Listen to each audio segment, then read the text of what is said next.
नमस्कार किसान साथियों। तो आप सब कैसे हैं? उम्मीद कर रहे हैं आप लोग स्वस्थ होंगे, मस्त होंगे। किसान साथियों, अभी हम मौजूद हैं अपने धान के खेत में। और ये जो आप लोग धान की फसल देख रहे हैं ना, इनमें बस कुछ ही दिनों में जो है वो बालियां निकलने वाली हैं। इसीलिए आज की इस वीडियो में हम बात करने वाले हैं कि धान की फसल में बालियां निकलते समय और निकलने के जस्ट बाद हमें कौन सा खाद कब, कैसे और कितनी मात्रा में उपयोग करना चाहिए, जिससे पूरे खेत में जो है बालियां एक ही समय पर एक समान निकले, बालियां लंबी व स्वस्थ हो, उनमें दानों का भराव अच्छी तरीके से हो और दाने चमकदार व वजनदार हो। साथ ही वीडियो के अंत में हम बात करने वाले हैं कि धान की फसल में बालियां निकलते समय या फिर निकलने से थोड़ा सा पहले धान की फसल में कौन कौन से कीट व रोग लगते हैं और वो धान की फसल में कैसे और कितना नुकसान पहुंचाते हैं और उनका नियंत्रण कैसे करें, उसके बेस्ट दवा के बारे में। तो वीडियो काफी ज्यादा महत्वपूर्ण होने वाली है, तो आप लोग वीडियो को पूरा देखें और अपने जरूरतमंद किसान भाइयों के साथ वीडियो को जरूर शेयर करें। किसान साथियों, धान की फसल में बालियां निकलने की अवस्था में धान के पौधों को मुख्यतः 3 प्रकार के पोषक तत्वों की आवश्यकता होती है।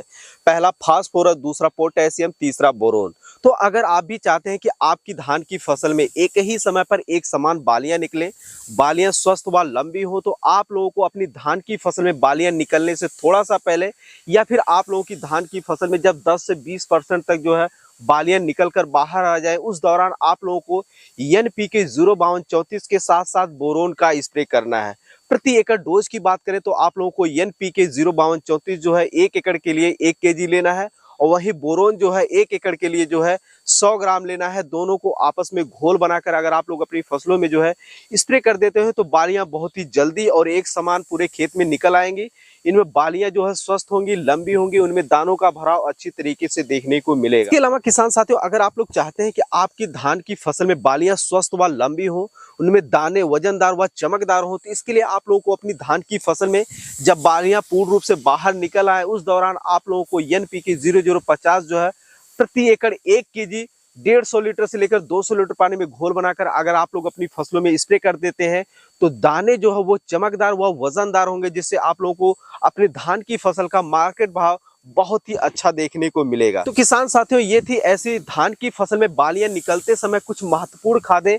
जिनका उपयोग अगर आप लोग अपनी धान की फसल में समय रहते ही यानी सही समय पर करते हैं तो आप लोगों को अपनी धान की फसल में बहुत ही अच्छा खासा रिजल्ट देखने को मिलेगा। किसान साथियों, अब बात करते हैं कि धान की फसल में बालियां निकलते समय या निकलने से थोड़ा सा पहले धान की फसल में कौन कौन से कीट व रोग लगते हैं और वो धान की फसल में कैसे और कितना नुकसान पहुंचाते हैं और उनका नियंत्रण करने के बेस्ट दवा के बारे में। तो देखिए किसान साथियों, जब धान की फसल में बालियां निकलने की अवस्था आती है या फिर निकलने से पहले पहले धान की फसल में अक्सर सीड ब्लाइट, लीफ ब्लाइट, झुलसा और हल्दिया जैसे घातक रोग लगते हैं। और इसके साथ साथ जो है एक तना छेदक कीट लगता है, जिनको अगर समय पर नियंत्रण ना किया जाए तो ये धान की फसल से निकलने वाले उत्पादन को काफी हद तक प्रभावित कर देते हैं। बात करें किसान साथियों इनका नियंत्रण करने के लिए, तो अगर आपकी धान की फसल में तना छेदक कीटों का अटैक हुआ है, यानी धान का पौधा बीज से सूख रहा है, बालियां खींचने के बाद तुरंत निकल जा रही हैं, बालियां सूख रही हैं, तो आपकी धान की फसल में जो है वो तना छेदक कीटों का अटैक हुआ है। इनका नियंत्रण करने के लिए बात करें किसान साथियों, तो इसके लिए आप लोगों को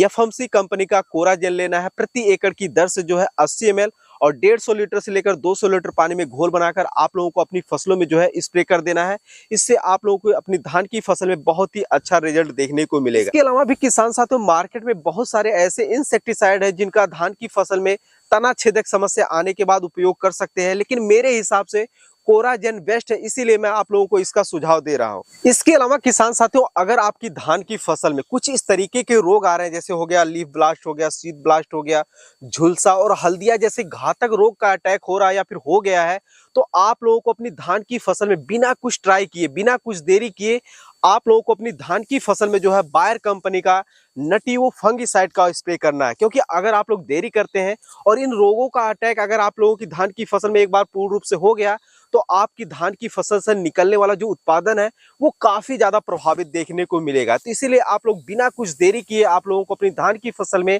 नटीवो फंगिसाइड का स्प्रे करना है। डोज आपको रखना है 80 ml प्रति एकड़ की दर से 150 लीटर से लेकर 200 लीटर पानी में घोल बनाकर आप लोगों को अपनी धान की फसल में स्प्रे करना है। अगर आप लोग स्प्रे करते हैं तो अगर आपकी धान की फसल में ये सारी समस्याएं आ गई हैं तो भी आप लोग बड़े ही आसानी से इनका नियंत्रण करके अपनी धान की फसल से अच्छा खासा उत्पादन ले सकते हैं। तो किसान साथियों, ये थी धान की फसल में बालियां निकलते समय या निकलने से पहले अगर आप लोग इन कीटनाशक फंगिसाइड और खाद का उपयोग अगर आप लोग अपनी धान की फसल में करते हैं तो इस बार आप लोग अपनी धान की फसल से पिछले कुछ वर्षों की अपेक्षा अधिक उत्पादन ले सकते हैं। वीडियो में दी गई जानकारी अगर आप लोगों को अच्छी लगी होगी तो ज्यादा से ज्यादा किसान भाइयों तक इस वीडियो को शेयर करें और चैनल को अगर अभी तक सब्सक्राइब नहीं किया है आप लोगों ने तो ऐसे ही खेती बाड़ी से जुड़ी उपयोगी वीडियो देखने के लिए चैनल को जरूर सब्सक्राइब करें। धन्यवाद।